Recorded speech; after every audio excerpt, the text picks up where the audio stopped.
வணக்கம். இன்றைக்கி நம்ம கொண்டு வந்திருக்க வண்டி பார்த்திங்கன்னா மகேந்திராவில் பொலேரோ பிக்கப்புங்க. வண்டி பார்த்திங்கன்னா ஒரு தெளிவான ஒரு கண்டிஷனில் இருக்குது. வண்டி பார்த்திங்கன்னா திருப்பூர் ரிஜிஸ்டர் வண்டிங்க. வண்டி இன்டீரியர்லாம் பாருங்கள், தெளிவாக இருக்குது. வண்டி எந்த வேலையும் இல்லை, நீங்கள் எடுத்திங்கன்னா அப்படியே ஓட்டிக்கலாங்க. வண்டி ஓடி இருக்க கிலோமீட்டர் பாருங்கள், வெறும் 48,000 தான் ஓடி இருக்குது. வண்டி ஃப்ரண்ட் 2 டயரும் பார்த்தீங்கன்னா நியூ டயர் தான் போட்டிருக்குங்க. பேக் டயர் மட்டும் ஒரு 30 to 40% இருக்குங்க. வண்டி இன்டீரியர்லாம் பாருங்கள், எக்ஸ்டீரியரு.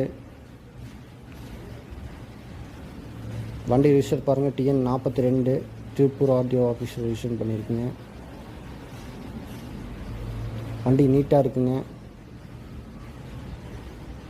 வண்டி தொட்டி எல்லாம் பாருங்கள். இந்த வண்டி